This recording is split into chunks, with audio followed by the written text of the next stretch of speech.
नियमानुसार अनुशीलन भाग 2 page number 210 निकालें। पिछले बहुत प्रकरण चला आ रहा है और उस शिविर से लगातार प्रवचन यहाँ चालू हैं।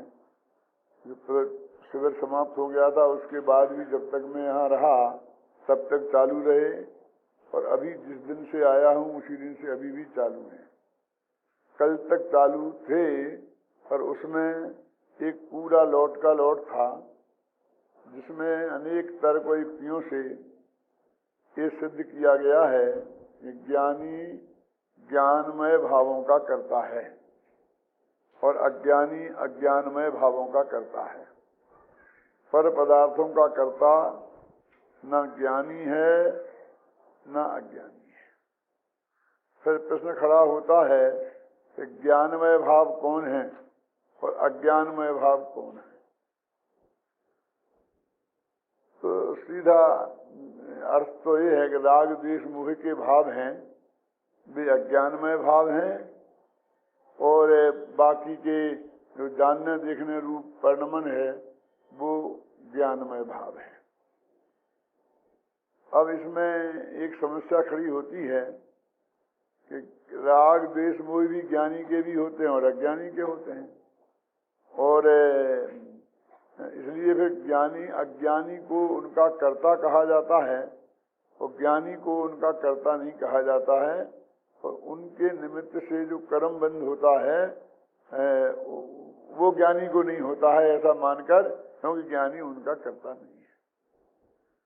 तो समस्या ये हुई कि अज्ञानी परिणमन तो दोनों राग द्वेष मोह रूप परिणमित होते हैं। मोह रूप माने मिथ्यात्व रूप नहीं, ज्ञानी जो जिनके राग द्वेष हैं उन रूप ज्ञानी और अज्ञानी दोनों ही परिणमित होते हैं। इसीलिए रागादिक रूप परिणमित होने को ज्ञानी को अशुद्ध निश्चय नय से करता और कहा है और समय सार में कहा है और प्रवचन सार में तो 189वीं गाथा में शुद्ध नय से भी करता होता ऐसा कहा है। और क्या क्या अपेक्षाएं हैं अभी मैं आपको नहीं उलझाऊंगा। अभी तो मेन समस्या ये है कि उन रागद्वेष भावों के को ज्ञानी को अकर्ता कहा जाता है और अज्ञानी को कर्ता कहा जाता है और जबकि करते दोनों ही हैं। करते बोल लो चाहे होते बोल लो, होते दोनों में ही हैं। इसलिए ये समस्या खड़ी होती है कि ऐसा अन्याय क्यों है ना। जो पिछला कलश अभी अब आपने जो पढ़ रहे थे उसमें सुना होगा कि भाई ज्ञानी के सब भाव ज्ञान से बने हुए हैं, अज्ञानी के सभी भाव अज्ञानमयी हैं। ऐसा यदि नक्की है तो फिर ज्ञानी कर्ता क्यों नहीं है और अज्ञानी कर्ता क्यों है। तो सीधा सच्चा जवाब तो ये है कि ज्ञानी के जो रागादि भाव देखने में आते हैं तो अज्ञानी के रागादि भाव में और ज्ञानी के रागादि भाव में दो अंतर हैं। एक अंतर तो ये है कि अनंतानुबंधी और मिथ्यात्व संबंधी राग द्वेष मोह अज्ञानी के हैं और ज्ञानी के नहीं। यदि उन्हीं के कर्ता के बारे में डिसीजन करना हो तो फिर तो कोई झगड़ा ही नहीं है, क्योंकि अज्ञानी के भी हैं और इसलिए वो उनका कर्ता है और ज्ञानी के भी भाव ही नहीं है तो वो कर्ता नहीं है। ये कहने में भी क्या दम है ना, वो कर्ता है ही नहीं। गाय तो सींग से मारती है लेकिन गधा कभी आज तक किसी ने सींग से नहीं मारा, दुलत्ती मारता, सींग से नहीं मारता। कई गधे के सींग होते ही नहीं है तो सींग से नहीं मारता है, ये बात कहने का मतलब क्या है?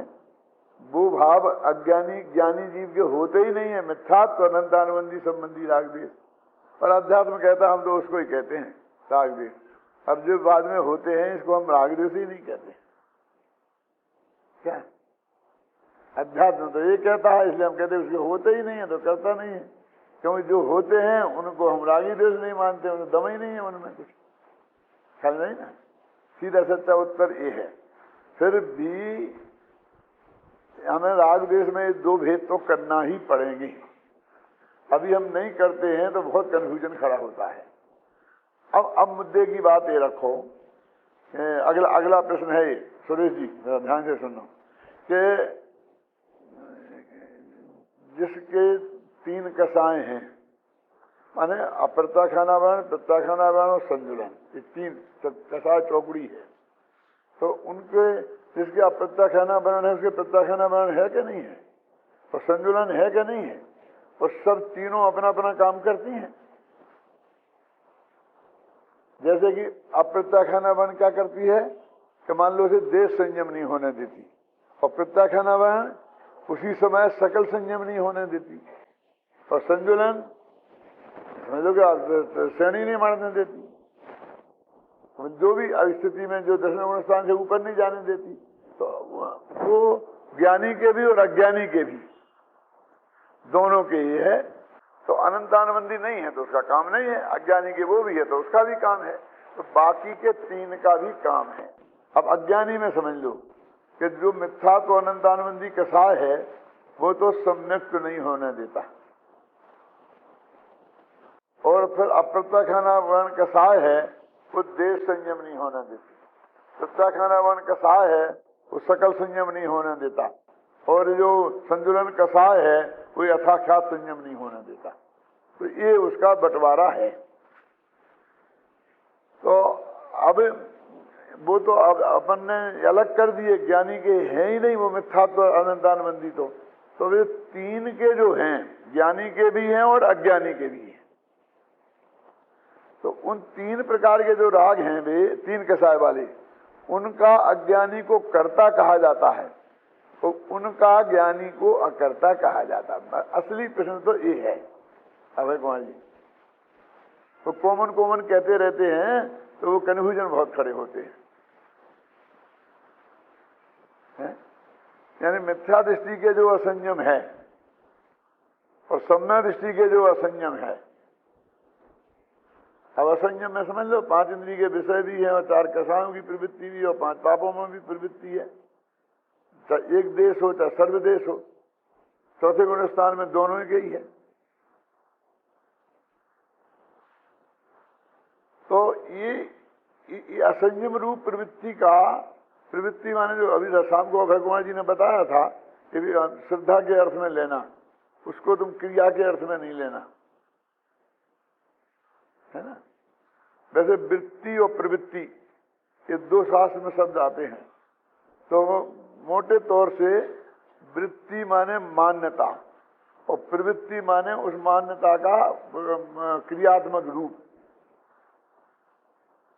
जैसे अपन कहते हैं कि उसकी वृत्ति बहुत खोटी है, इसका मतलब ये है कि नियत खराब है, अपन बोलते हैं ना, उसकी वृत्ति बहुत खोटी है, नियत खराब है। और ये कहते हैं कि वृत्ति के अनुसार से उसकी प्रवृत्ति होती है। तो वो जो नियत है खराब है तो प्रवृत्ति में भी खराबी आएगी, है ना। लेकिन जब श्रद्धा का प्रकरण चल रहा हो तो दोनों का अर्थ वो श्रद्धा संबंधी ही लेना, नहीं तो फिर बहुत तकलीफ खड़ी हो जाएगी। तो अब ये कह रहे हैं कि इसमें क्या करना है। तो ये जो भी प्रकरण चलने वाला है मेरा, वो इसी प्रश्न के उत्तर में चलने वाला है। जो कलश है वो यही प्रश्न उठा रहा है और इसी का वो उत्तर देने वाले हैं इसमें कि भाई उनका क्या करें। तो वो कहते हैं कि अज्ञानी तो उनका करता है और इसलिए अज्ञानी को उनके निमित्त से जो कर्मबंध होते हैं और वो होते, और ज्ञानी उनका करता नहीं। तो ऐसा क्यों निर्णय करते हो तुम? तद्रूप परिणमन तो ज्ञानी भी हुआ है ना, कि वो ज्ञानी अपने को मानता नहीं है, तो वहां भी श्रद्धा संबंधी बात हो गई ना। यानी वो करता नहीं कह रहे भगवान जी, तो क्योंकि वो मानता नहीं है इसीलिए नहीं कह रहे, तो बात श्रद्धा की हो गई ना, क्रिया की कहां रही? क्रिया तो है। देखो अपन कलश पढ़ते हैं, पहले कलश के ऊपर की चाल लेने पढ़ लें तो पिछला संदर्भ आपके ख्याल में आएगा। कोई भाग्य की बात है कि अभी तो ज्यादा सरल प्रकरण निकल गया, पर अभी ये थोड़ा सा जटिल प्रकरण आया है जो शिविर में आया है। अब नए आने वाले लोगों तक मैं कितना समझा पाऊंगा, मेरे को भी इस बात का विकल्प है। कोशिश करता हूं, देखना अभी आ जाएगा। इस प्रकार इन गाथाओं में भी उदाहरण के माध्यम से यही सिद्ध किया गया है कि ज्ञानी के सभी भाव ज्ञानमय होते हैं और अज्ञानी के सभी भाव अज्ञानमय होते हैं, अथवा ज्ञानी अपने ज्ञानमय भावों का कर्ता भोगता है और अज्ञानी अपने अज्ञानमय भावों का कर्ता भोगता है। ये निष्कर्ष है। ज्ञानी के सब भाव ज्ञान से बने हुए हैं, अज्ञानी के सभी भाव अज्ञानमयी हैं। अब ये कौन, वो अप्रत्यक्ष है ना, वो उन भावों की बात चल रही है, वो तो पहले मैंने आपको बता दिया ना। तो ज्ञानी के राग द्वेष मोह भी ज्ञानमय भाव हैं और अज्ञानी के वो राग द्वेषमय भाव अज्ञानमय भाव हैं। तो अब कभी क्यों कि वो सब मानता है उन्हें, क्योंकि मान्यता अलग चीज हो गई, लेकिन वो राग द्वेष को ज्ञानमय कैसे कह सकते हो? कल उदाहरण दिया था कि साधुओं का मलमूत्र क्या मलमूत्र नहीं है? साहब लिखा तो ऐसा ही है कि मुनि तन मलिन न देख घिनावे, मुनि के मलिन तन को देखकर घृणा नहीं करना। तो गृहस्थों के मलिन तन को देख के घृणा करना क्यों? मल में कहां से शुद्धि अशुद्धि का फर्क डालते हो आप? और यदि एक गृहस्थ वहां लेटरिन करके आया है और एक महाराज लेटरिन करके आए हैं और अब वे दोनों ही वहां से चले गए हैं, तो अब उन दोनों लेटरिन के साथ में हम क्या व्यवहार करें? बोलो, एक ही जगह उसको फेंकवाएं उठवाएं, उसी अरुचि, मतलब हम उसमें तो भेद नहीं कर सकते हैं। वो मुनि महाराज के शरीर में लगा है मेल और गृहस्थ के में लगा, उसमें भेद कर लो आप, तो वो तो मुनियों गृहस्थ का भेद है? तो वो कहते हैं रागदेश तो रागदेश है भाई साहब, लेकिन तुमने ये किया है कि उनके वे ज्ञानमय भाव हैं और इनके अज्ञानमय है। जो है ना वो शब्द, ज्ञानी के सब भाव ज्ञानमय ज्ञान से बने हुए हैं और अज्ञानी के सभी भाव अज्ञानमय हैं।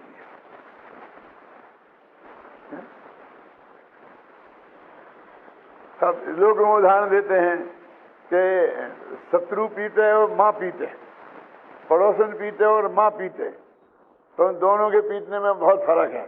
और उदाहरण देते हैं ना कि वो शेर अपने बच्चे को वो भी दांतों से ही पकड़ती है, मान ले बिल्ली चूहे को भी अपने दांतों से पकड़ती है और अपने बच्चों को भी वैसे ही दांतों से मुंह से पकड़ के यहाँ से वहां ले जाती है, और उसकी गर्दन ही पकड़ती है, अपने बेटे की भी गर्दन ही, लेकिन चूहे की गर्दन उसे मारने के लिए पकड़ती है और अपने बेटे की गर्दन को नहीं मारती। फोटो तो खींचे दोनों एक से, क्योंकि वही पतला हिस्सा है, वही उसके मुंह में आता है। यहाँ का हिस्सा इतना मोटा है कि मुंह में आएगा ही नहीं, पकड़े कैसे? तो यदि पकड़ने में फर्क है तो फोटो में नहीं आएगा वो फर्क। तुम्हारे दिमाग में आ सकता है, दिल में आ सकता है, फर्क है। तो ऐसे ये कह रहे हैं कि ज्ञानी के फोटो में नहीं आएगा, किया तो दोनों एक सी करते दिखाई देंगे, लेकिन एक में उसका एकत्व मत करते तो भोक्तत्व है और दूसरे में उसमें नहीं है। इसलिए ज्ञानी के सब भाव वेद राग देश भाव भी ज्ञान में है। माँ के का पीटना भी उसके स्नेह का प्रदर्शन है। क्या समझ गए ना? तो ये समझ में आता है ना जल्दी। अब वहां नहीं आता, कैसे ऐसा कैसे हो सकता है कि राग देश तो राग देश ही है। जैसे मैंने मलमूत्र का उदाहरण दिया, वे तो गंदी चीज तो गंदी चीज है, गुस्सा तो गुस्सा है, लोभ तो लोभ है, लेकिन ज्ञानी का लोभ ज्ञानमय, ज्ञानी का क्रोध ज्ञानमय और अज्ञानी का क्रोध अज्ञानमय। तो उन्होंने पीछे उदाहरण दिया है कि सोने से जो गहने बनते हैं वो सब सोने के बनते हैं और लोहे से जो औजार बनते हैं वो सब लोहे के बनते हैं। देखो देख लो हम क्या करें, वो ज्ञानी का निर्माण है ना। तो ये बात उतनी गले उतरती नहीं है, वो समस्या है जिसका समाधान अभी अपन को करना है। काफी किया है, बहुत निकल गया है, और अभी जो कलश को पढ़ते हैं अब। अज्ञानमय भावानाम अज्ञानी व्याप्य भूमिकाम द्रव्य कर्म निमित्तानाम भावानाम एति हेतुताम। अज्ञानी अज्ञानमय भाव भूमि में व्याप्त, इस कारण द्रव्य बंध के हेतुपने के यदि कहने तक की बात होती तो हम बर्दाश्त कर लेते। तो ज्ञानी के भावों को तुम ज्ञानमय कहो, अज्ञानी को अज्ञानमय कहो, क्यों? लेकिन जो पड़ोसन ने चांटा मारा और मम्मी ने मारा, लेकिन वो दोनों के ही मारने से बच्चे के मुंह में खून निकल आया, दांत टूट गया, इसका क्या करें? आप समझे ना? प्रेम, तुम्हें प्रेम से मारा सही, लेकिन दांत टूट गया ना, ऐसा प्रेम हमें नहीं चाहिए। तो देखो वो कहते देखो कि द्रव्य कर्म के हेतु बने को प्राप्त है। अज्ञानी का वो जो भाव है उसे द्रव्य बंध के का कारण बनता है, और ज्ञानी का वो भाव द्रव्य बंध का कारण नहीं बनता है। तो फर्क है ये डाला तुमने। ज्ञानी के भाव वे ही हैं तो उसे भी द्रव्य कर्म बनना चाहिए, है ना? अब इसके बारे में और बाकी चर्चा भी बाद में करेंगे, पहले ऊपर की पंक्ति का अर्थ करते हैं कि अज्ञानी अज्ञानमय भाव भूमि में व्याप्त। अज्ञानी जो अज्ञान की भाव भूमि है, ऊपर संस्कृत में भी है ना, भूमि काम व्याप्त। भूमि का माने क्या? भावों की भूमि है, इस जमीन से थोड़ी मतलब है। अज्ञानी के जो भावों की जमीन है तो अज्ञानी उसमें व्याप्त है, माने अज्ञानी का उसके साथ में व्यापक संबंध है, वो व्याप्त है। इस कारण द्रव्यबंध के हेतुपने को प्राप्त, इसके लिए उसको द्रव्यबंध कर्म का द्रव्यबंध होता है। इसमें भी बहुत प्रश्न खड़े होंगे कि ज्ञानी को भी होता है, कौन कहता नहीं होता है? अकेले छोड़ दो, कुछ नहीं कहा, बाकी होता ही तो है। और इसको तो वो कहते हैं कि पहले तुम ये नक्की करो कि अध्यात्म में जो पहले गुणस्थान में बंद होता है, ब्रह्मदर्शन होने के पहले जो बंद होता है, हम उसको ही बंद कहते हैं।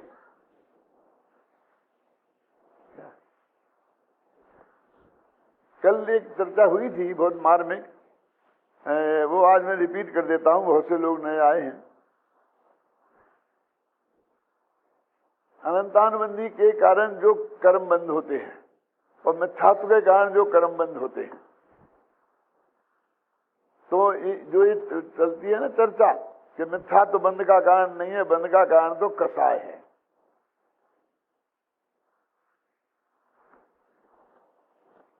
तो एक कोई आदमी आया था, मेरा राजवार्तिक में भी लिखा है साहब कि कसाय है, तो मैंने एक उनको समझाया, वो आज आपको बताता हूं कि एक जीव चौथे गुणस्थान में से गिरा,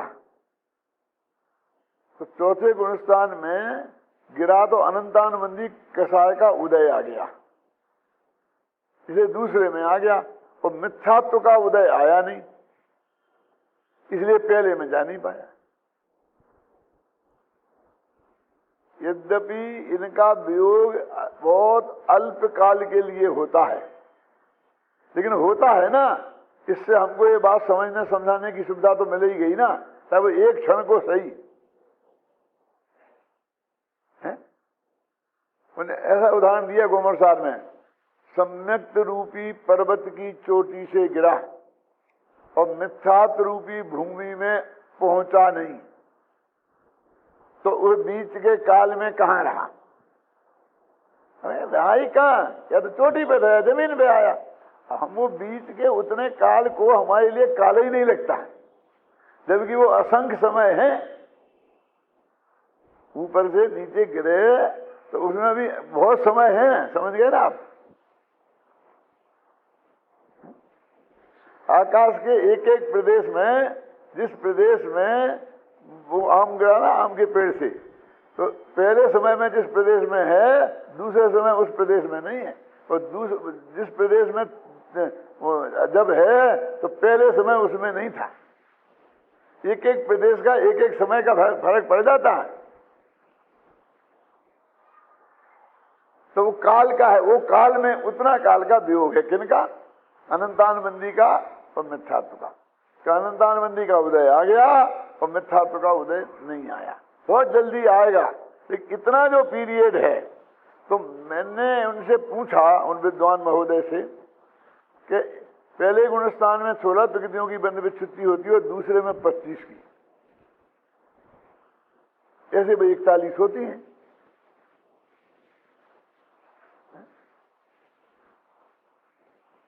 तो वो 25 प्रकृतियां क्या तो 15 बंध शुरू हो जाती हैं दूसरे गुणस्थान में, और 16 बंधना शुरू नहीं होती।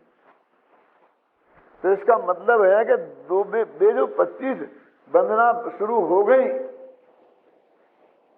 वो अनंतानुबंधी के कारण बनती है, और जो बंधना 16 बंधना शुरू नहीं हुई और जब वो पहले में पहुंचेगा तब बनेगी, तो इसका मतलब वो मिथ्यात्व से बनती है। इतना तो नक्की हो गया ना कि अनंतानुबंधी से भी होता हो, मिथ्यात्व से भी होता हो, बिल्कुल अलग अलग बंटवारा है कि ये प्रकृतियां मिथ्यात्व की वजह से और ये अनंतानुबंधी की वजह से। आप लोगों की समझ में आ रहा ना ये बात? ये बंटवारा क्लियर हो गया ना? ये तो कल भी कहा था, तो आपने तो सुना था ना। क्यों शांतिलाल जी? और अब उनको यदि देखें हम, अब एक एक को खोलो कौन कौन सी हैं, सब में 25 हैं, ये 16 ही हैं।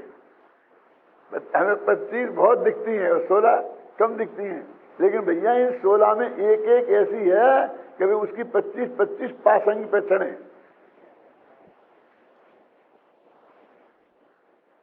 नरक गति नरक गत्यानुपूर्वी, त्रंज गति त्रंज गत्यानुपूर्वी, त्रंज में निगोद भी शामिल है, समझे ना? तो दूसरे गुणस्थान में निगोद जाने की गति नहीं बनेगी। कितनी खतरनाक प्रकृतियां हैं, क्योंकि इनका नाम मैंने इसलिए लिया कि इनके खतरा आपको अंदाजा है। नरक गति त्रंज गति तो बहुत खोटी है ना, लेकिन वो मिथ्यात्व जो पहले में बंधेगी और दूसरे में नहीं बनती। और मैंने वो देख नहीं पाया, कल कहा था कोई करुणान योग वाला बताएगा, 16 प्रकृति गिनाओ, मिच्छे मिच्छा दावम सुहम तियम, ऐसा आता क्या नहीं आता? कोई गिना नहीं सकता, तो ये तो बताओ कि उसमें अनंतानुबंधी है क्या नहीं है?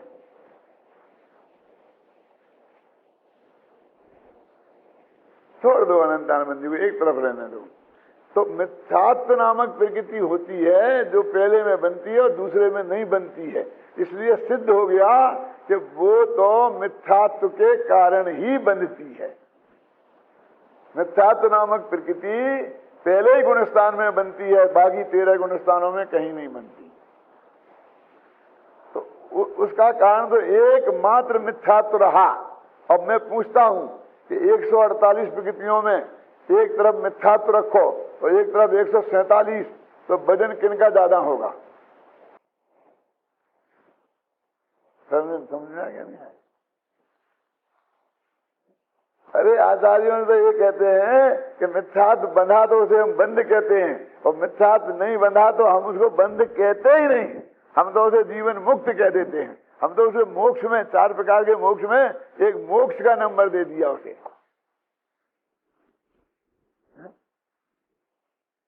जो मैंने कहा अभी जो तुम्हारा ये कहना है कि मिथ्यात्व बंध का कारण नहीं है, जिन लोगों ने भी जैसे भी कहा, जिस लिए भी कहा, वो कितना बड़ा अपराध है, बोलो आप समझ लीजिए दादा।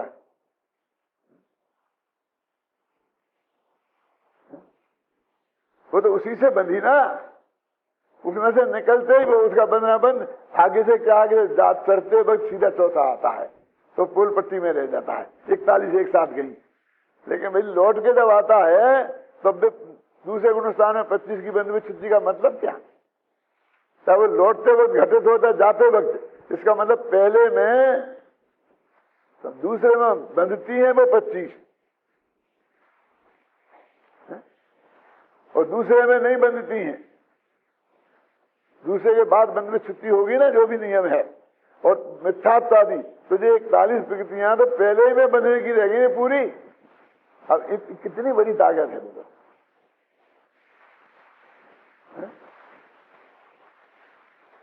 उस मिथ्यात्व को बंद के कारण। अब यही तरह कह रहे भाव भूमि में व्याप्त का मतलब है मिथ्यात्व, माने वो उनमें व्याप्त होता है, वो उनका कर्ता बनता है। और कर्ता कर्म संबंध किनमें होता है? जिनमें व्यापक संबंध होता है ना। हाँ, कितनी है भाई, देख ली तूने? देखा। देखो 16 प्रकृतियां गिनाता हूं मैं आपको।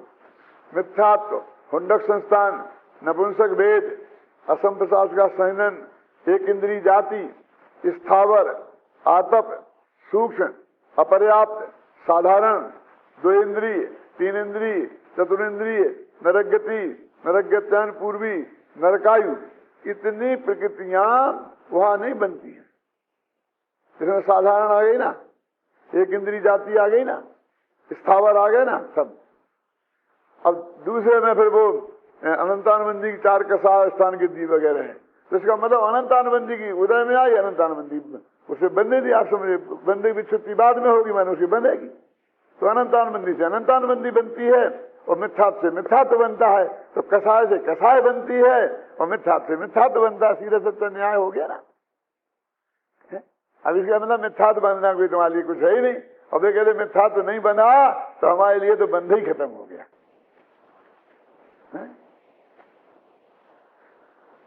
देखो, अज्ञानी अपने अज्ञानमय भावों की भूमिका में व्याप्त होकर अपने अज्ञानमय भावों के कारण द्रव्य कर्म के बंधन के हेतुत्व को प्राप्त होता है, द्रव्य कर्म के बंधन का निमित्त बनता है।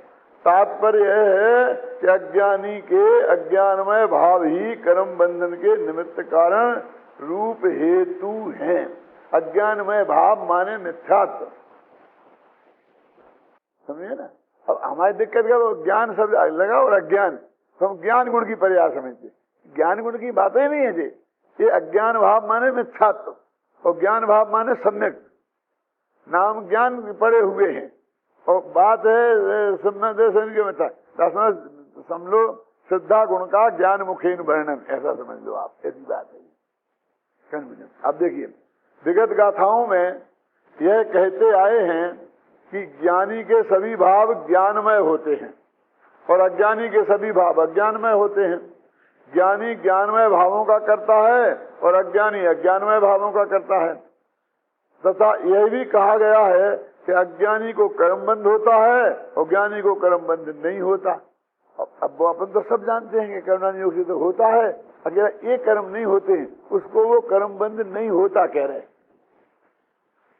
जो 16 प्रकृतियों को कर्मबंध को बंद होना कहते हैं, और वे 16 नहीं बनी, कोई भी बंधा हो उसको भी कर्मबंध नहीं मानते।